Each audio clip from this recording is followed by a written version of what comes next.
Happy Pizza Day on this cloudy Happy Pizza Day. No sunrise this morning again. I got a notification from the water people here in Winnipeg. I don't think they're called water people, but anyway, we read our water meter once every 3 months here in Winnipeg. So I go down into the basement and where the water meter is. Well, it wouldn't be in the attic, right? Anyway, I go to grab my flashlight that's down in my workshop. And this is sort of my workshop flashlight. Generally, it's always downstairs, except for right now. And I click the button, and it kind of works, but I know it probably looks really bright to you there, but it's really dim. It was good enough that I could read the meter, but I thought, I haven't changed the battery in this in how many years? Well, you wouldn't know, but it's probably about, I'm guessing, at least 5 years. So that's what this is all about. Now I'm gonna test the old batteries just for the fun of it. I don't know why I do that, because I know they're really low. So why bother, right? Why waste the time? But it's just sort of like fiddling with stuff like this, and I may as well have a legitimate excuse to fiddle with it. Now, we're doing a lot of lip flapping here this morning because we really don't have a rollback. In fact, everything is pretty much the way I left it yesterday when I quit. And so I won't be saying let's roll back. We're just going to have to continue on and try and get more of this catapult made here. All right. Let's just continue on. Well, that was a waste of time. Now it doesn't work at all. And it's not like I don't know how to do this. Remember the good old days when you used to be able to buy a flashlight? And all it did was it went on and it went off. Now it's got a whole bunch of electronic circuitry in it, so you push the button once, it'll start blinking, and you push it again and it goes dim, and then you push it again and it goes bright, then you push it again and it probably does something else.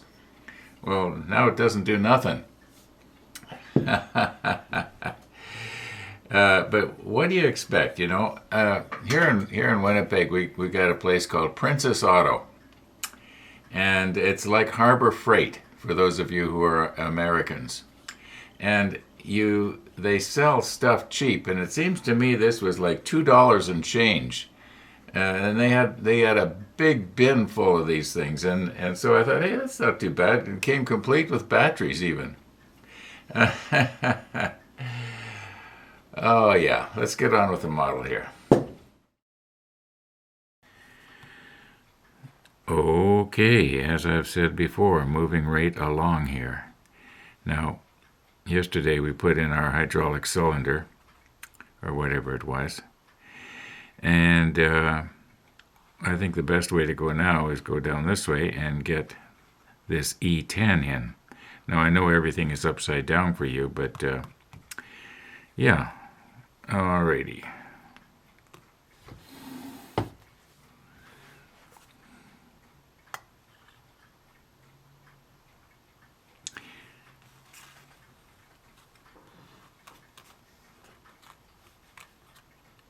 Now, does it make any difference which way it goes? It looks symmetrical. No matter which way it is, it doesn't matter. Okay, so we got to try and fit this part in here.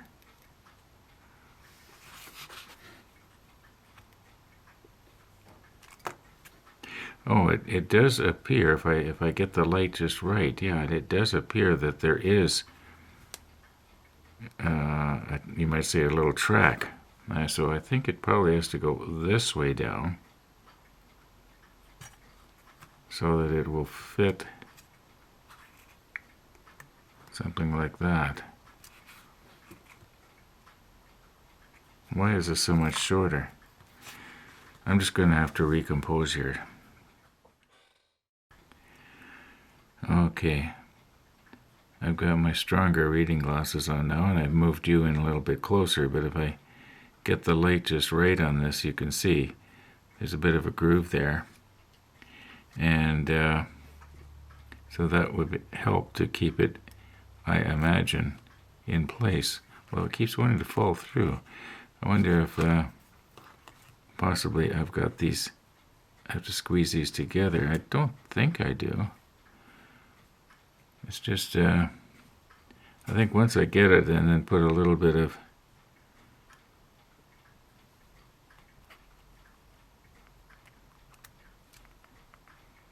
this is not going well. Or is that track supposed to be up? And it's supposed to represent the rail. Maybe it's supposed to represent the rail that the trolley, or whatever you want to call it, slides on. Yeah, I got a feeling that maybe this is supposed to be up. And this side that has the marks from the push-out pins would be down. That makes a lot more sense. Okay, so let's try and get it this way, and you can see that there's little places there that sort of indicate where it's supposed to go. I'm gonna maybe have to just do one end at a time. Can I somehow use a pair of locking tweezers here to hold this in place? Yeah, I think I might be able to. Okay, let's try and hold this so that you can see what's going on here. Oh, that's too far down. All right, now I know this end is out, but I think if I was to put a little bit of quick setting, just a little bit right along there, and glue that in, let's just do that. As long as we're, instead of talking about it, just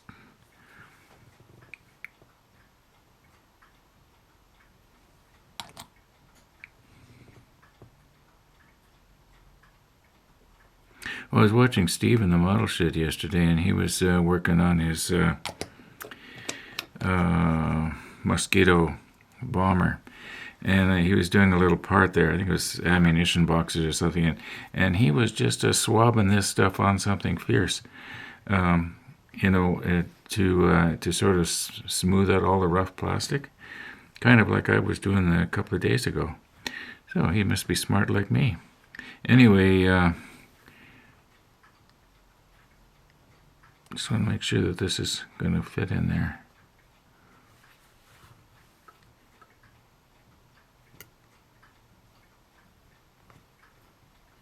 Yeah, I think it will. Well, maybe I could go ahead now and do this end too.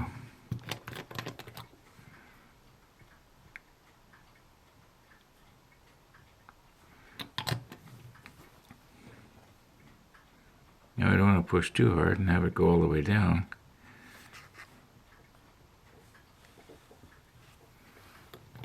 I should really have the macro lens on, shouldn't I?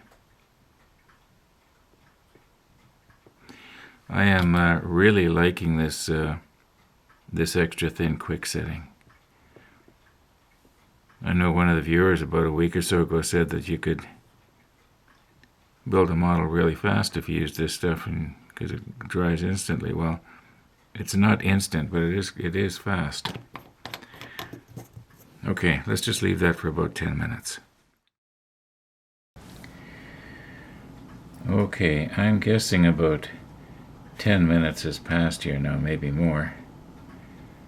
And I'm pretty sure it's safe to take this off, but I'm noticing that it's kind of pushed down too far. So let me wonder if I can pull that out a bit here. So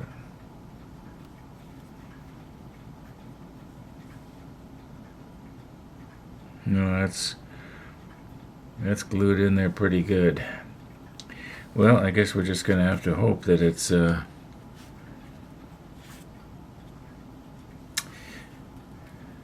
All right, enough looking at it. Let's move on here. Okay, it was kind of bothering me that that part was shoved too far in, if you know what I mean. And what I've done is I have reapplied the glue along the seam on the ends, and then pulled this part up, so it's a little bit more flush now. See if I can get my fingers out of the way.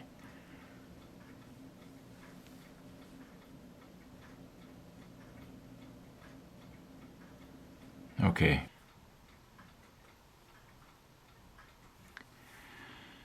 We are now right here, and we have to make our part look like some sort of a 8-legged centipede, 4 legs on each side. And I think before the legs go on, this piece should go on the side. Now, I've got this, let me get this out of the way here. I have this to the right orientation here. Here's the large area, and here it is right here. And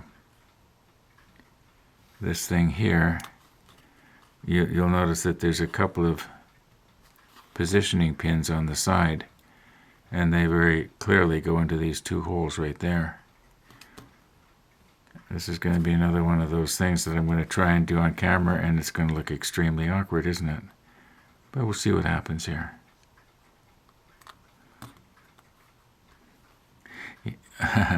You know what? I think I'm just going to do this off camera, and then we'll apply the glue later.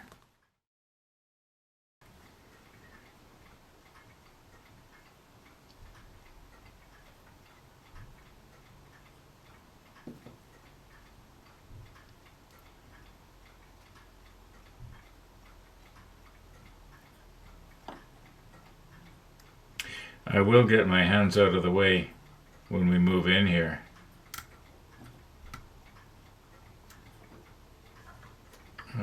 No, that's not right.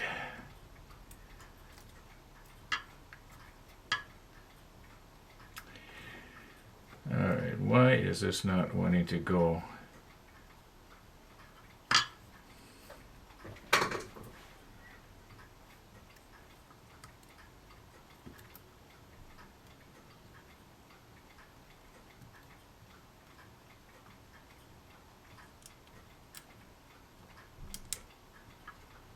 Okay, now if I can hold it down like that. Now the plan is to use these tweezers here to help hold it down.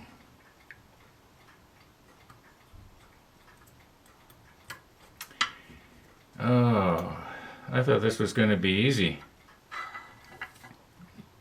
It's nice to be able to remove some of the dead spots in this video while I'm fumbling with this thing.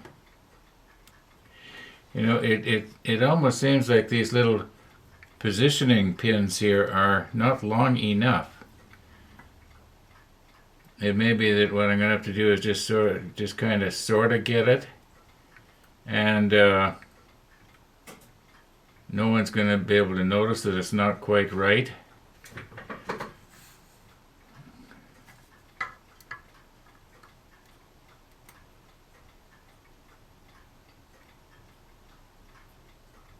Okay, it is so close to being right. Here, I'll just move you in.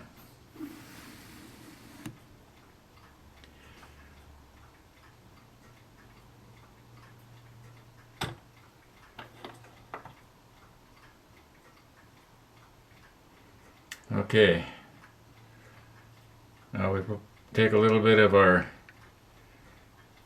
quick setting here.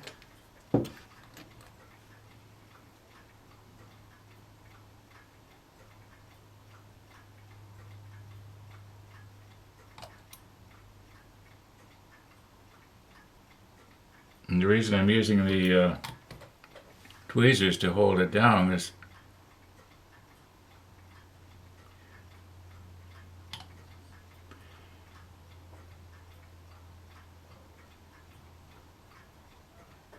Okay, that's more than enough.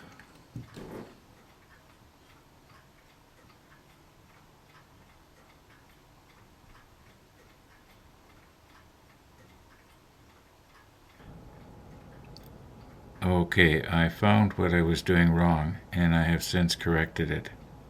I had thought that these little tubes that are coming out of the ends of the cylinders, I thought that they were supposed to go up against the side of the part here. In fact, you can see right here where this one was. When it started to meld together, I've since you might say broken it loose and re-glued it. And once I moved it up about a millimeter or less, then the pegs did drop into the positioning holes. Okay, so yeah.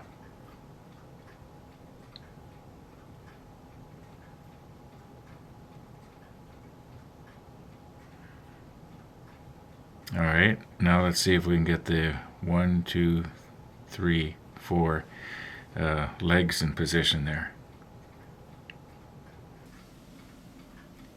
Now, a moment ago, I skipped ahead to step 10, where we have to mount this whole contraption onto the top of a turret.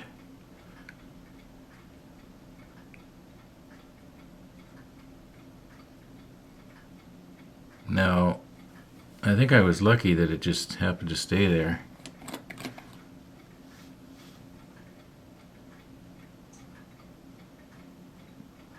I don't know if I'll do the others this way.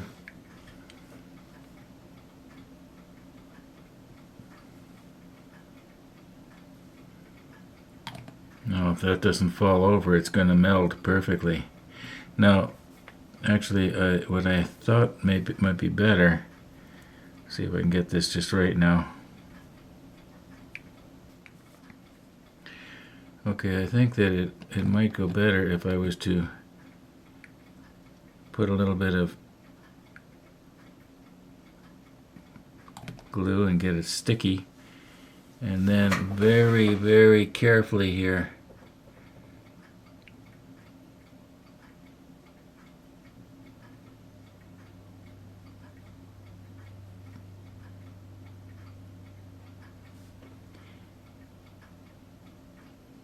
Alright, yeah, I like this idea better.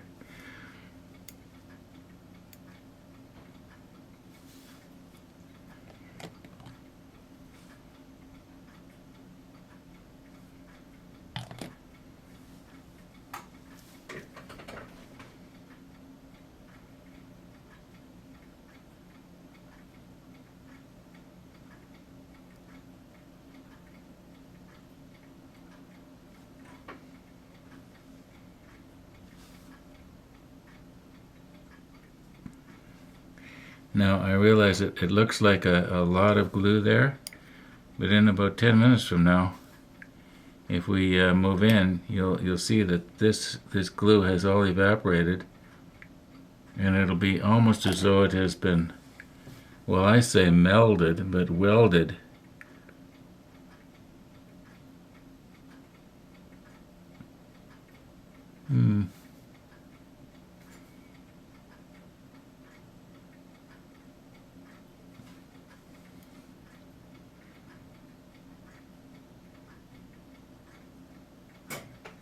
Okay, this one should come out a little bit more this way.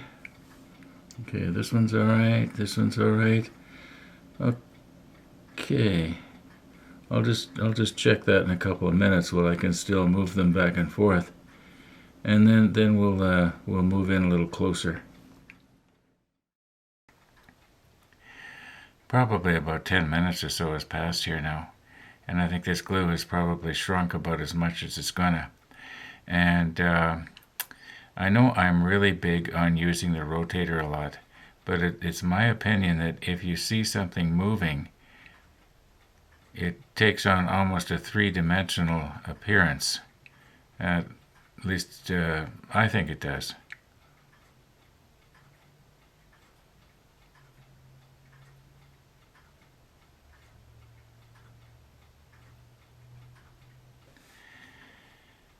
Now the other side of this thing is much the same way. It's got another little cylindrical thing that goes on, much like this one, and then 4 legs the same way. And I'm just going to go ahead and do that off camera and get it done. Yeah, but do you know what time it is?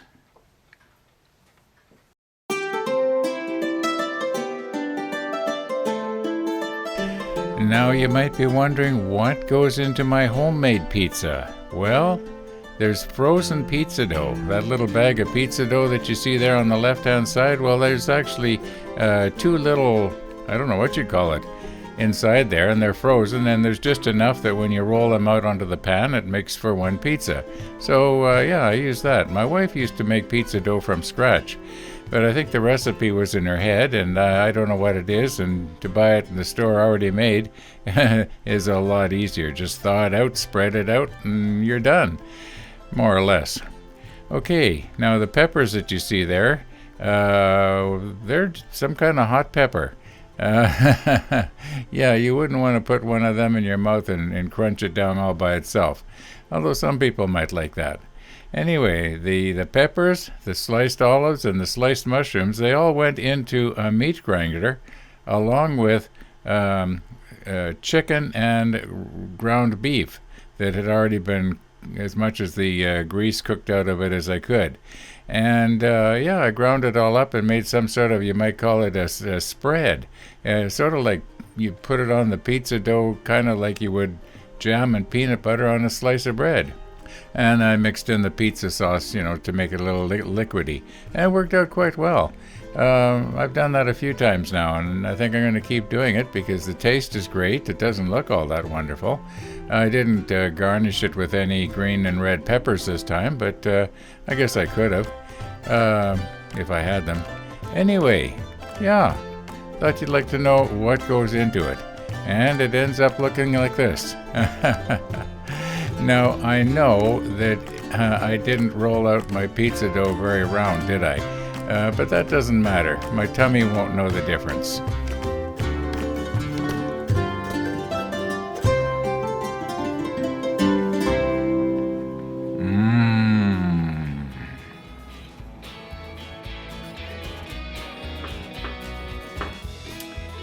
Well, thanks for watching, everybody. All been well. We'll see you tomorrow.